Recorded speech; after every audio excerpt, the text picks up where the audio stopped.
A guy named Nick walks into a financial advisor's office in 2015. Nick is 58 years old.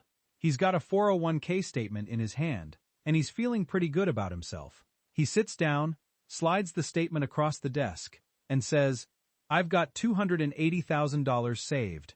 Am I on track?" The financial advisor looks at the statement, looks at Nick, looks back at the statement, and then says something that makes Nick's stomach drop. "Well, Nick, that depends. When do you want to retire, and how long do you plan on living after that?" Nick laughs nervously. The advisor doesn't. Here's the thing about retirement numbers. Everyone throws them around like they mean something. The average American retires with this amount. The average 401k balance is that amount. You need this many times your salary saved by age whatever. These numbers get thrown at you from every direction, and they're all basically useless. Not because they're wrong, technically, but because they're designed to make you feel something, usually fear or complacency, so you'll either buy something or click something. I'm going to explain how retirement savings actually work in this country, what the real numbers are when you strip away the statistical manipulation, and why almost everything you've been told about average retirement savings is a lie, designed to sell you financial products you probably don't need. Let me tell you another story. About 10 years ago, I'm at this dinner party, making small talk, and the conversation turns to retirement. A woman named Patricia, probably early 60s, overhears me mention something about investing. She corners me by the appetizer table and asks, in this hushed conspiratorial tone, "What's the number? What's the actual number I need to retire?" And I ask her the obvious question. The number for what? Exactly. She looks at me like I'm being dense. To retire. Everyone says there's a number. $1 million? $2 million? What's the number? Here's what I told Patricia, and here's what I'm telling you. There is no number. Or, more accurately, there's your number, which is completely different from everyone else's number, which is completely different from the average number that financial media loves to quote. And understanding why that average number is complete garbage is the first step in actually figuring out your situation. So, let's talk about the 3 piles. This is the framework that actually matters. Imagine your retirement income comes from 3 distinct piles of money. Pile 1 is guaranteed income, things like Social Security and pensions, if you're lucky enough to have one. Pile 2 is your invested assets, your 401k, your IRA, your brokerage accounts. Pile 3 is your home equity and other tangible assets you could potentially access. Now, here's where it gets interesting. When financial media quotes that the average American retires with X dollars, they're usually talking about pile 2 only. Sometimes, they're talking about piles 2 and 3 combined. They're almost never talking about what actually matters, which is how those 3 piles interact with your spending needs and your expected lifespan. But, you might be thinking, okay, but even if the number isn't perfect, it's still a useful benchmark, right? Wrong. And here's why.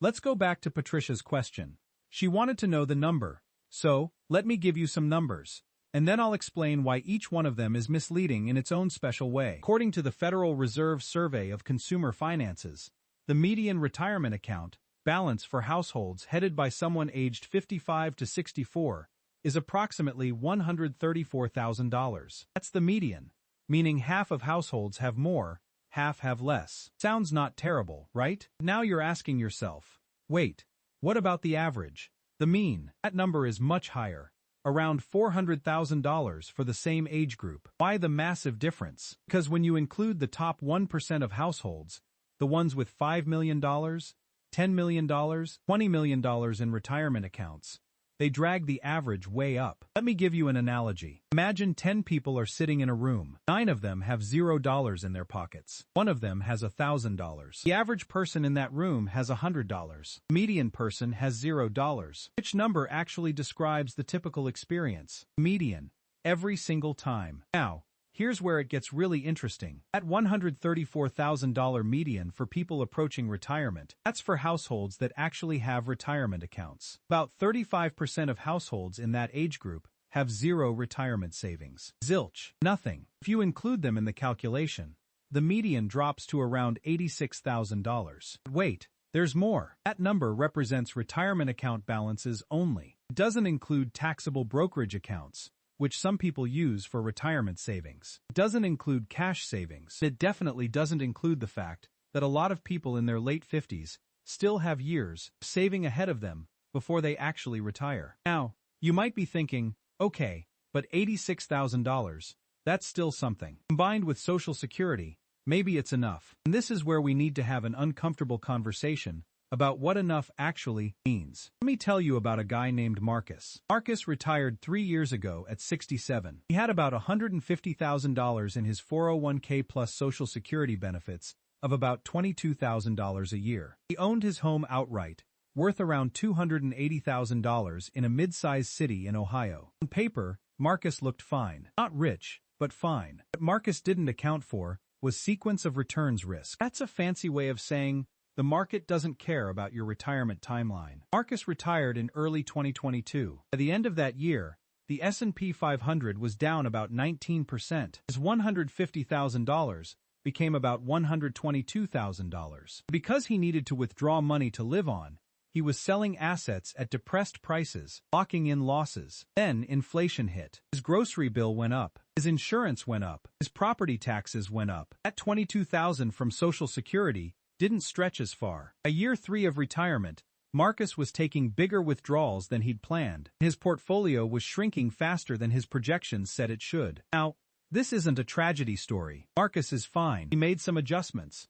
picked up some part-time consulting work. His portfolio has since recovered some ground. Here's the point. $150,000 sounds like a reasonable amount until you realize that a bad sequence of returns in your first few years of retirement can fundamentally alter your financial trajectory for the rest of your life. This is something almost nobody talks about when they quote these average retirement savings numbers. They tell you what people have at the moment they retire. They don't tell you what happens next. Let's do another escalation. We've talked about the median retirement savings. We've talked about how averages get distorted by wealthy outliers. But we haven't talked about the single biggest asset most Americans have: their home. The average net worth for American households aged 65 to 74 is approximately $1 $2 million. $2 million.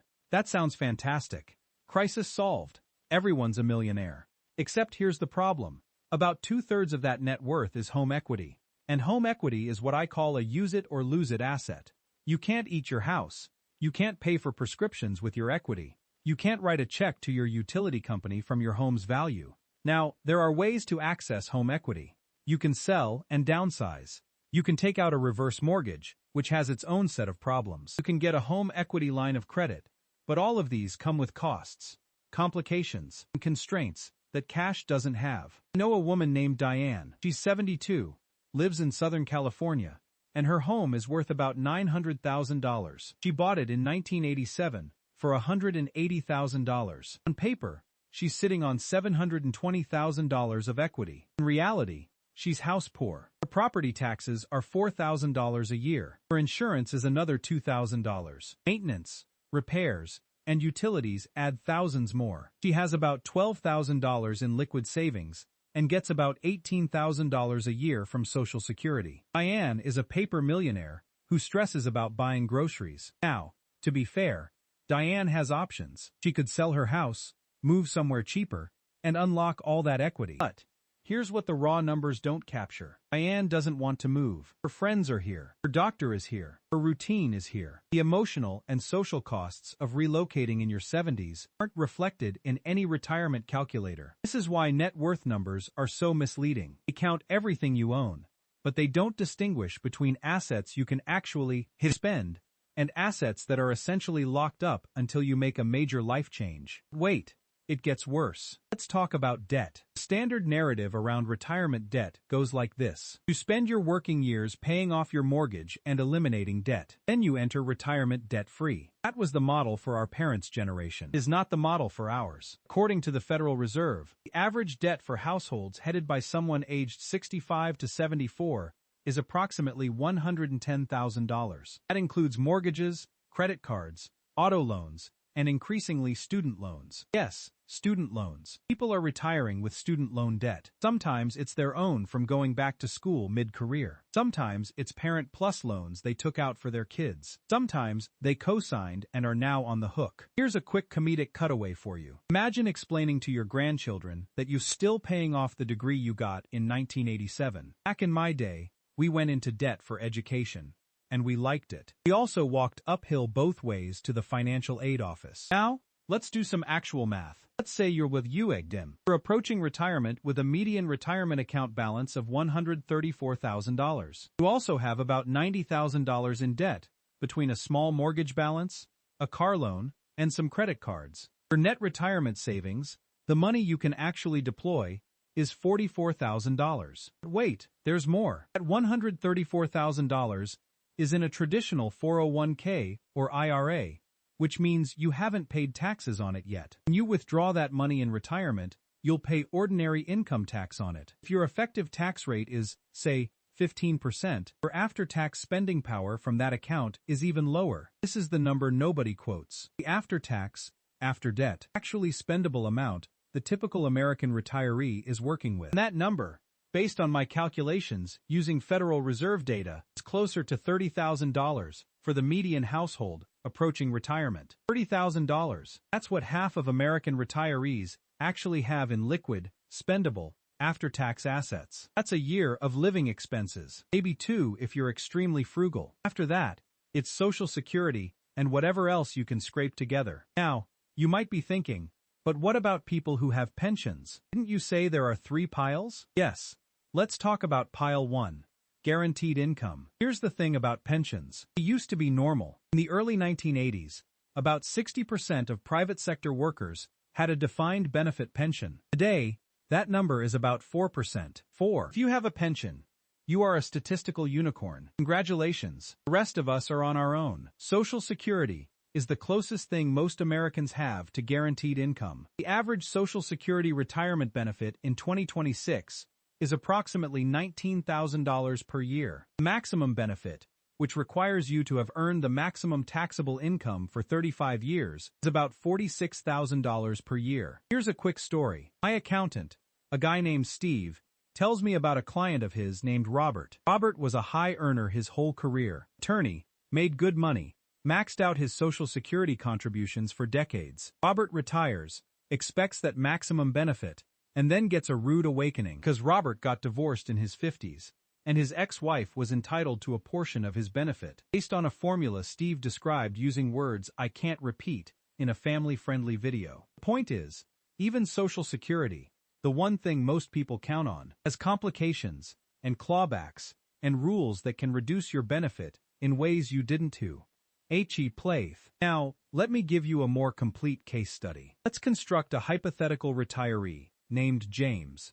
James is 67 years old, retiring this year. Let's see what James is working with. James has a 401k with a balance of $180,000.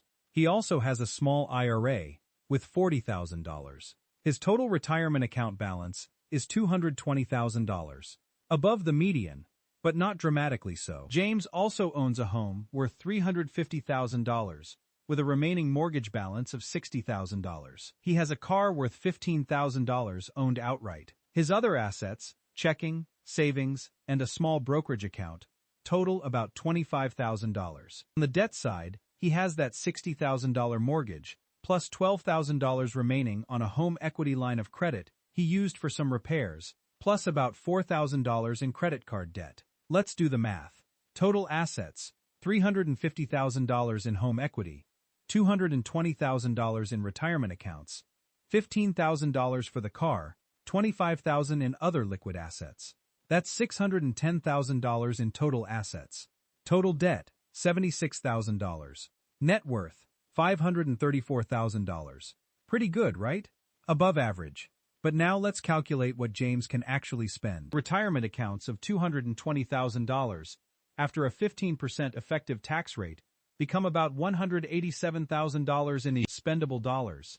The liquid assets of $25,000 are already after tax. That's $212,000 in liquid spending power. The home equity of $290,000, it's there, but accessing it requires selling or borrowing. Let's say James plans to stay in his home.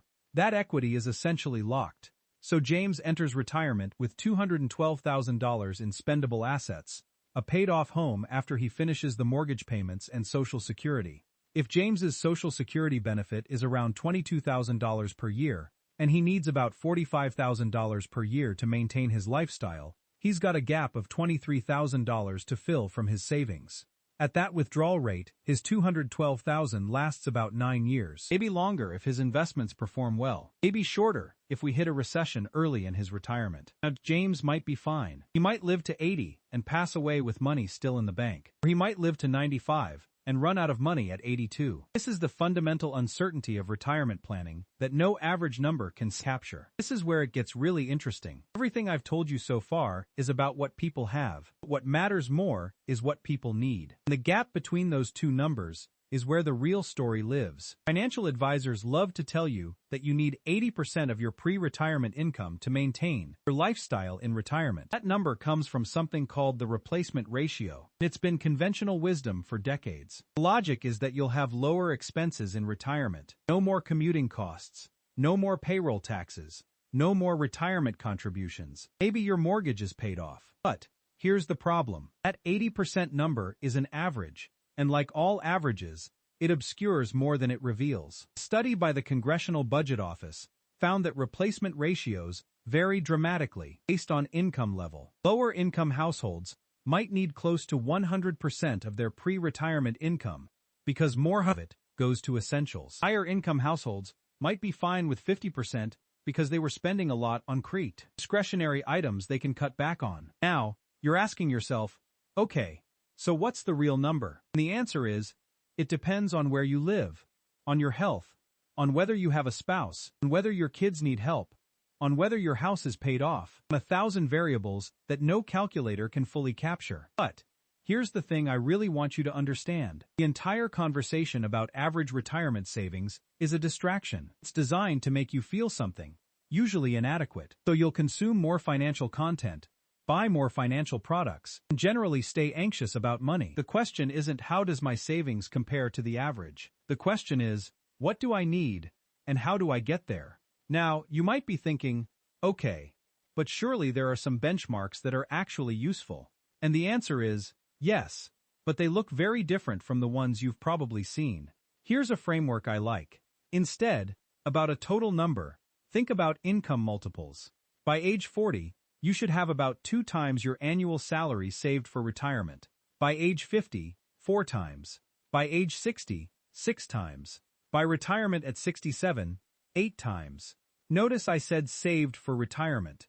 That means retirement accounts, not total net worth. Your home doesn't count toward this number, because, as we discussed, it's not a liquid asset you can spend. Now, let's see how actual Americans stack up against these benchmarks. Using Federal Reserve data, median retirement savings for households aged 40 to 45 is about $45,000. Median income for that age group is about $75,000. That's a multiple of 0.46 times salary. The benchmark is 2 times. They're at 30% of where they should be. By age 50 to 55, median retirement savings is about $90,000. Median income is about $80,000. That's a multiple of about 1 point salary. The benchmark is 4 times. They're at 28% of where they should be. By age 60 to 65, median retirement savings is about $134,000. Median income is about $70,000. That's a multiple of about 1.9 times salary. The benchmark is 6 times. They're at 32% of where they should be. Now,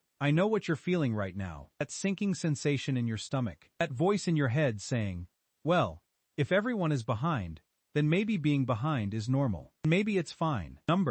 This is the danger of benchmarks. It can either motivate you or rationalize your inaction. Now, here's a quick comedic cutaway. Financial industry's response to all of this undersaving has been to create products that promise to solve the problem for you. Target date funds that automatically adjust your asset allocation. Robo-advisors that automate your investing. Apps that round up your spare change and invest it for you. It's like watching someone try to put out a house fire with a spray bottle. Technically, they're doing something, but let's be honest about whether it's going to work. Alright, let me give you 3 actual takeaways. Not generic advice, but specific actions based on the numbers we've discussed. First, calculate your real number, not some fantasy number you saw in a magazine. Take your actual current spending. Subtract expenses that will disappear in retirement, like payroll taxes and retirement contributions. Add expenses that will increase, like healthcare, and come up with your actual annual need. Multiply that by 25 to get a rough target for your retirement portfolio. That's your number. Compare yourself to that,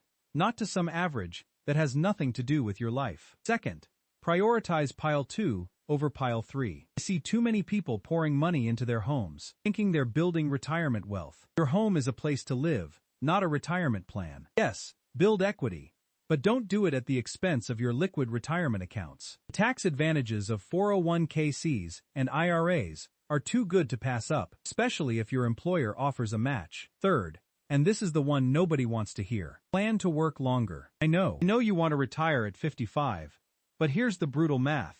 Working an extra 5 years does 3 things simultaneously. It gives you 5 more years to save. It gives your existing savings 5 more years to grow. It reduces the number of years your savings need to support you. The difference between retiring at 62 and retiring at 67 can literally double the amount of money you have to spend in retirement. Now, I'm not telling you to work until you die. I retired at 55, but I also spent my 40s aggressively saving, investing in tax-advantaged accounts, and building pile 2 while keeping my lifestyle relatively modest. Math works if you work it. Most people just don't want to do the work. Here's the thing about retirement savings in America. The system is broken. We took people who used to have pensions, forced them to become their own pension fund managers, gave them zero training, and then acted surprised when they undersaved. Being mad at the system doesn't change your personal situation. You still need to eat in 30 years. The average retirement savings numbers you see quoted everywhere are designed to do one thing: generate anxiety that drives engagement and product sales. The real numbers are worse in some ways because they reveal just how many people are entering retirement with essentially no cushion. They're also liberating in a strange way, because they free you from the impossible standard of hitting some arbitrary $1 million target. Your number is what you need to maintain your life. It might be $300,000. It might be $2 million. It depends entirely on your spending, your location, your health, your family situation, about 100 other factors that no average can capture. What 99% of people do is usually what not to do. They compare themselves to averages that don't apply to them. They count their home equity as retirement savings. They rationalize undersaving because everyone else is doing it. And then they arrive at retirement, surprised that the math doesn't work. You know the numbers now. The real ones. Not the ones designed to make you click or buy. The ones that actually describe the retirement landscape in this country. What you do with that information is up to you.